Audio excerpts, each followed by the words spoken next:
Hello. Before we start today's episode, if you would like a condensed version of what I'm talking about in this podcast, go ahead and subscribe to the Perfectionist Guide. You can read the entire thing in 3 minutes or less. To access this, go to CourtneyLoveGavin.com/newsletter. Are you a bit of a perfectionist? Type A, hyper performer? Then you know what it is like when your perfectionism is a constant god-awful companion. But it doesn't have to be. If you are ready to burn bright instead of burning out, to lead without losing yourself, and to enjoy the life you have worked so hard to create, then keep listening. I'm your host, America's leader on rewiring perfectionism, CLG, and this is Perfectionism Rewired, the podcast. Welcome to Perfectionism Rewired. Today I got a message and the title on the email was "Help, my perfectionism is killing my dream of becoming an author." By the way, I asked them if I could do this, so don't worry if you send a note to me, you're like, "Oh my God, I'm worried she's going to talk about it on her podcast." We're all about consent around here. Maybe your dream isn't being an author, but you feel that your perfectionism is an obstacle. It is in the way, it is crippling you, or it is preventing you from doing something. I understand that that can feel really real. For most of my life, I felt held hostage and tormented by my perfectionism. However, what I didn't wake up to until my mid-30s, and what I am waking all of you up to, is that it's actually a choice. Like, perfectionism isn't in charge of you. It's not actually holding you back. It's just an easy scapegoat. And in society today, it's just a really easy thing to blame things on. And blame and being a victim is something you can go to the water cooler and be like, "Oh, this person did this to me."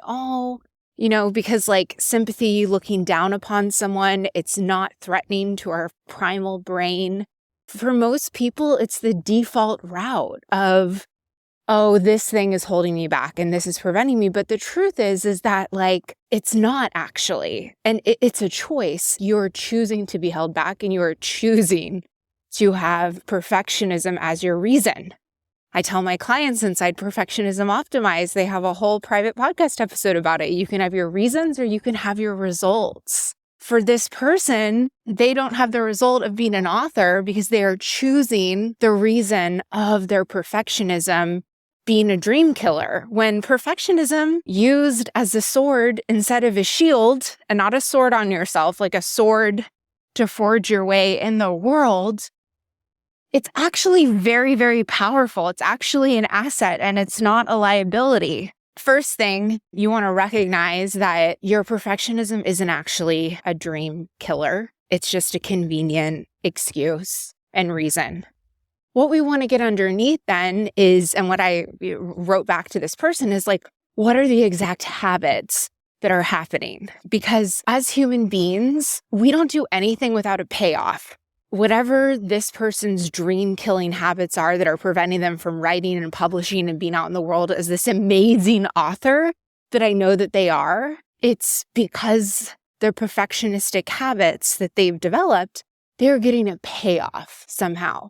For a lot of people, the payoff is that they can live in the fantasy. They can be free of criticism. They can still have this, well, once my book comes out, it's a form of escapism. They can escape reality. They can feel more noble. They can feel justified. You can hold things off, right? We're pros at doing that as perfectionists. I can't relax until I'll be proud of myself when keeping everything at arm's length, keeping joy, keeping happiness, delaying true pleasure in our life so we can have that immediate gratification of, "Oh, I haven't published my book yet because, I'm a perfectionist." And in the writer community, I have a lot of clients that are writers inside Perfectionism Optimized. And Perfectionism Optimized is my one-on-one coaching container for those of you that are new to the Perfectionism Rewired podcast. What I notice is the writing community, you can be a perfectionist and still be a published author. It could actually be something that accelerates your career, because as a perfectionist, you're willing to keep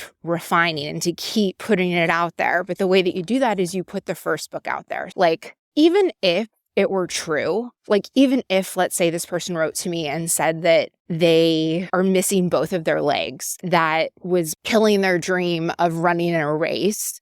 We've seen people without legs run in races. Even if it were circumstantially and factually true, being in that stance of this thing has power over me and this external thing is controlling me is never a stance that I want to be in or to see any of you in, because it's complete disempowerment and helplessness. Look at the dreams that you have for yourself and the 4 key pillars of your life: your person, your inner peace, your presence in your relationships, and your prosperity and your career. And say, where is it that I am dining out on my perfectionism? Am I letting that be a dream killer? And what is it that's actually, what are the habits? And then, like, what are these habits? A great question to ask yourself is like, what do I get to avoid by continuing these habits? Like, for this person, what they get to avoid by saying their perfectionism is killing their dream of becoming a writer, they get to remain in the problem instead of the solution. They get to be held captive. They get to not be a published writer. They get to be wanting instead of having. They get to be tormented, talking to people about the problem, commiserating. They get to be getting sympathy. Instead of working on publishing their book, now they're working on, how do I get out of the clutches of my perfectionism? Do you see how it's just a total distraction by the mind to prevent them from doing this scary thing? And it's only scary because it's audacious and it's like what this person's soul really wants to do.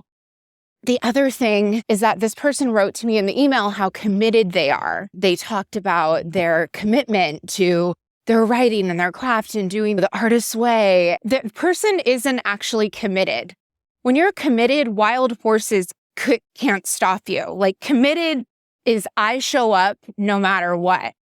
And what a lot of us have done is we have confused compliance for commitment. Being compliant is when you just do things and you're not really thinking about the intention and we just go through it, right? Like, we're compliant. We're taught to be compliant in school.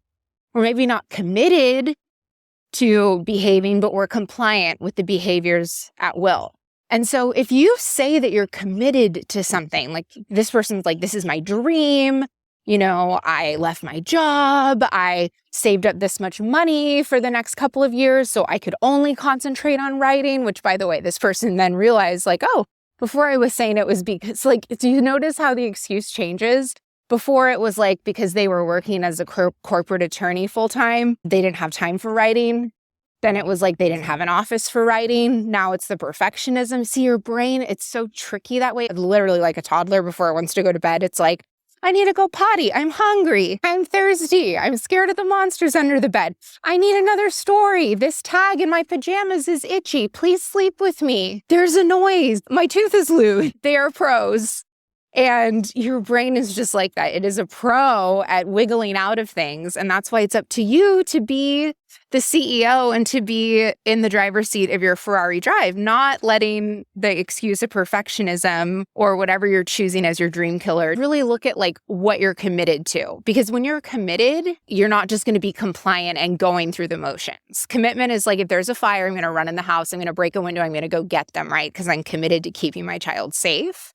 You want to have that same commitment with yourself. And the way that you build commitment is incrementalism. It's by doing tiny and mighty things each day. It's why when you join the Perfectionism Optimized one-on-one coaching, I give you your perfectionist playbook, and it lays out for you each day what your intentions are and what you're committed to doing and your game plan. And anyway, I won't get into it, but it's a very, very methodical, neuroplastic process that I laid out. So that way you can start to see what actual commitment is instead of compliant, and that you can build that positive momentum and feedback loops.